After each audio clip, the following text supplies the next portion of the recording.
કેન્ટકીના Elizabeth ટાઉનમાં રહેતા બ્રિજેશ પટેલ નામના એક ગુજરાતીની ફેબ્રુઆરી 17ના રોજ પોલીસે ધરપકડ કરી હતી અને તેના પર પોતાના ઘરમાં જ બાળકો સાથે દુર્વ્યવહાર કરવાનો આરોપ છે.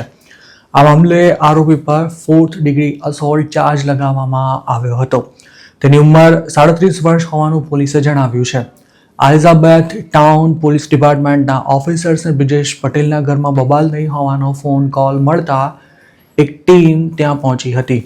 પોલીસ આરોપીના ઘરે પહોંચી ત્યારે 2 બાળકો ત્યાં હાજર હતા, જે ઘણા અપસેટ લાગી રહ્યા હતા.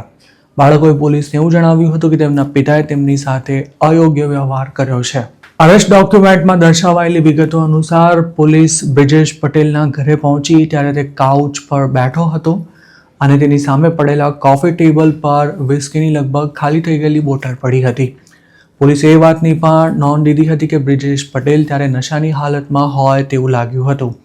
પોલીસ રિપોર્ટમાં જણાવાયું છે કે બાળકોએ તે વખતે ઓફિસર્સને એવું કહ્યું હતું કે ટીવીનું રિમોટ કામ ન કરતું હોવાથી તેમના પિતા એટલે કે બ્રિજેશ પટેલને ગુસ્સો આવી ગયો હતો અને તેમણે રિમોટ બાળકો તરફ ફેંક્યું હતું અને સાથે જ તેમના તરફ જૂતું પણ ફેંકવામાં આવ્યું હતું. પોલીસને એવું પણ જણાવાયું હતું કે અગાઉ આરોપીએ બાળકો પર હેન્ડ મિરરનો પણ છોટો ઘા કર્યો હતો. બાળકોના હાથ પર ત્યારે સામાન્ય લાલાશ પણ જોવા મળી હતી, પરંતુ તેમાં કોઈ દુખાવો નહોતો થતો. એલિઝાબેથ ટાઉન પોલીસે બ્રિજેશ પટેલની તેના ઘરમાંથી જ તે વખતે ધરપકડ કરી હતી અને તેને હાર્ડિન કાઉન્ટી ડિટેન્શન સેન્ટરમાં મોકલી આપવામાં આવ્યો હતો. છેલ્લી માહિતી પ્રમાણે તેના પર $1000નો બોન્ડ મુકાયો હતો. બ્રિજેશ પટેલ પર જે આરોપ મૂકવામાં આવ્યો છે તે ક્લાસ A મિસડિમિનરની કેટેગરીમાં આવે છે, જેમાં ગુનો સાબિત થવા પર 12 મહિના સુધીની જેલ અને $500નો દંડ થઈ શકે છે. જો ગુનેગારની કોઈ ક્રિમિનલ હિસ્ટ્રી ન હોય તો તેને જેલની સજા કરવાને બદલે પ્રોબેશન પણ આપવામાં આવી શકે છે અને સાથે જ તેને પોતાના બાળકોથી દૂર રહેવા માટે પણ કોર્ટ પ્રોટેક્ટિવ ઓર્ડર ઇસ્યુ કરી શકે છે.